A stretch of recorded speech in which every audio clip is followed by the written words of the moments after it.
Does it ever occur to women that maybe a guy might like to have a plan? Because he's nervous. He's not sure that he could just walk up to you and you respond if he said, "I like you." Yeah, so that I guy that turned and like said, I tried that one time, it didn't work I well. Yeah, see, look, like you. that's me. It even looks like me. He just didn't have a beard.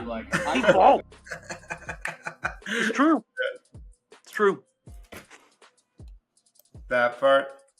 Yeah. I think the point is being vulnerable to say something, not knowing what's going to happen. And that's a part of the human experience, and that is something that you need to teach your kids is to not be afraid to fail. That is something that my parents never taught me, and now I definitely have anxiety over failure. It has become, it's a thing for me. So yeah. I find it interesting. Hitch is actually one of my all-time favorite movies. So it's underrated. Definitely for sure. Underrated. When I was, sounds kind of corny, but when I was pre-Cindy, I actually remember Hitch was the go-to movie to pump you up as a dude. You're like, all right, I gotta have a little bit of a, because if you remember the whole movie, there's so many actual good lessons in it, and you're like, oh, shit, it's a Friday night. I'm gonna go out with the boys. Let's see what I can get done. Let's see if I can meet a girl. And I'd watch the movie Hitch, and I'd be like, okay, I'm pumped up. I know what to do. And then it would never work. But there's a lot of great. Yeah. Yeah. Dude, yeah, I totally get that. So when I was living in Huntington Beach, I used to go out with my cousin, and she was a teacher, but she had a lot of really attractive friends, right? And they'd be like, oh, Natalie's baby cousin's gonna come out with us. And I'm just like, you guys are all super hot. Yeah, But I'm pretty sure my cousin was like, none of you talk to him ever. So that's how I felt with my sister. My sister was prom queen, kind of growing up. She was that prep. And she had all the girls, though. All of her girlfriends were preps. And I was like, hello. So yeah. Never worked out, though. I think I dated 3 of her friends, but that got awkward. But it's just it's you see it so much where so many people are afraid to say or do or even just have a casual conversation. Mm-hmm. But they're not.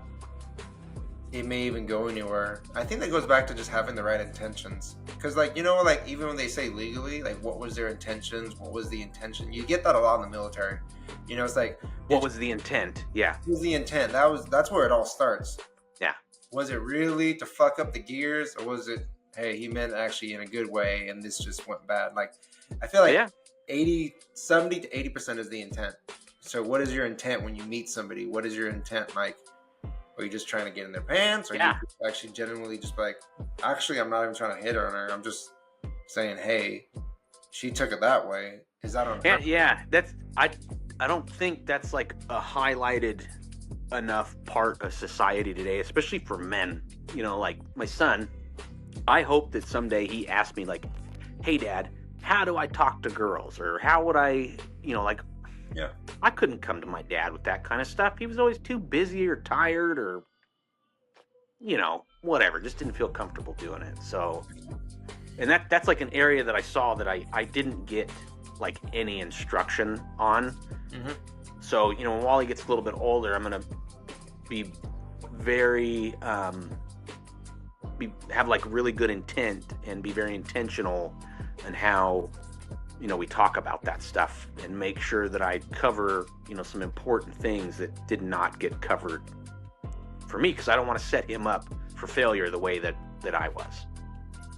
Yeah. And it wasn't even intentional, It's probably because my dad, his grandpa, didn't do anything for him. So he just didn't know. That's true. Yeah. Really true.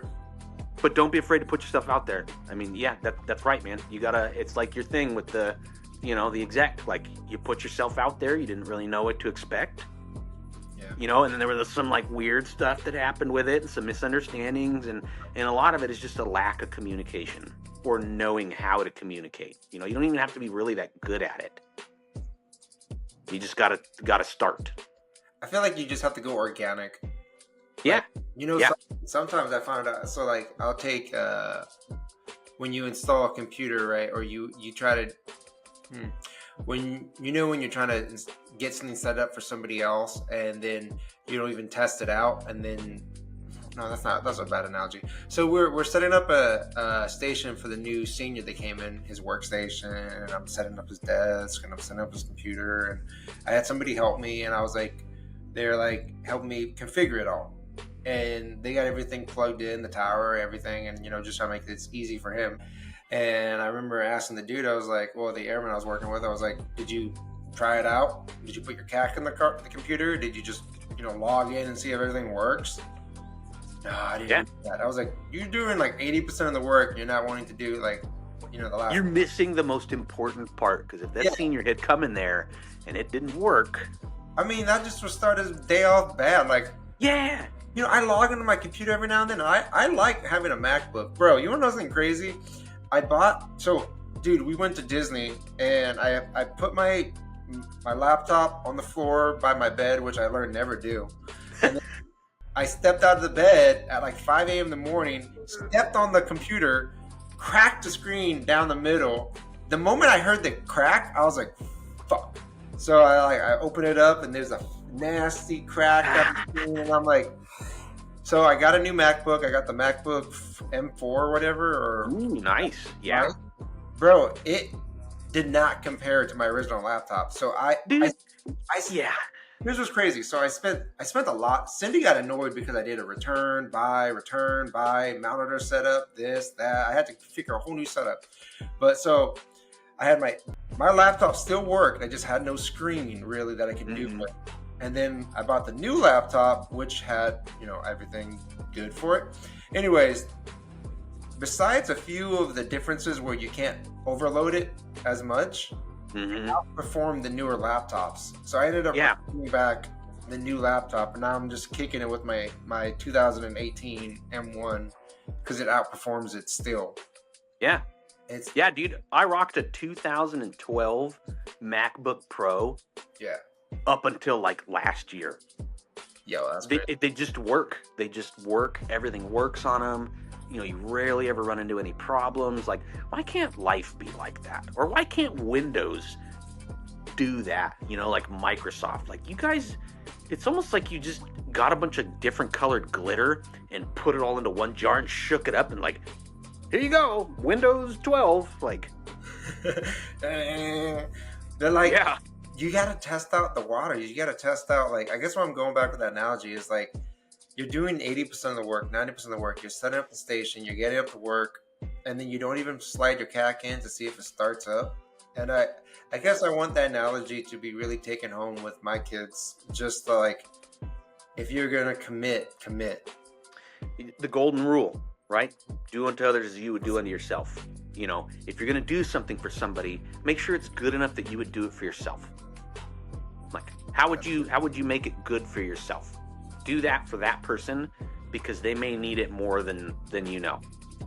You never know. You never know what somebody else is going through. Yeah. I think it's just the right thing to do. Yeah. Yeah. That's actually senior said that to me.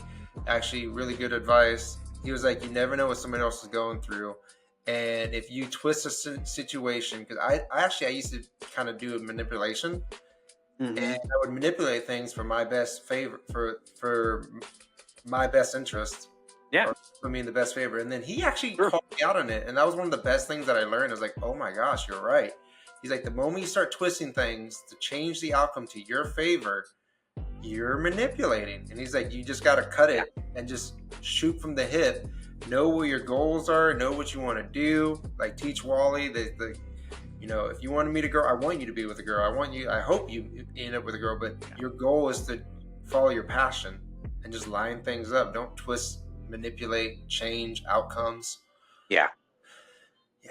Did you know your grandfather at all? On your mom's side? No, I didn't know none of them. Dang, dude, I'm really sorry. Do you? I had one good grandfather, right? My mom's dad, he wasn't really that great. But my dad's dad, he was a World War II vet. Damn. And yeah, dude, he landed on D-Day like first wave. Seen just some of the gnarliest human carnage in the last 150 years. But the grandpa I know, Papa, he just loved us. And he just loved us unconditionally, and he just wanted to spend time with us. And, you know, he grew up really poor, and he grew up out in the woods. Things he liked to do is he liked to take a BB gun or a 22 rifle, and he'd grab a walking stick. He'd just walk. He'd go outside and walk up and down our dirt road for an hour or two.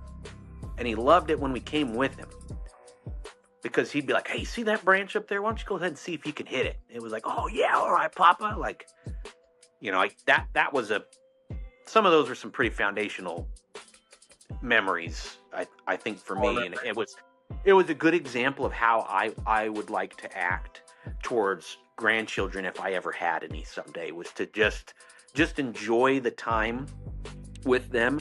And then the fact that we got to enjoy a thing with him that he also really liked, I think it did him more good than it did me as a kid. Oh, I see what you're getting at with that. Yeah. Yeah. Sometimes you actually brought that up even with using your dad you brought that up with the softball analogy. I remember that. Yeah. Yep. You did not like it. You hated it. You absolutely just didn't even like doing it. But it was the one thing you had with your dad. Yep. Yeah. You know, now it's a little different now I'm older. You know, some other things we have in common, but yeah, you know, it's just people are different. It's okay. Even your parents. It's all right. Yeah. Yep. Different walks of life. All right, let's fucking. Yeah. Let's go.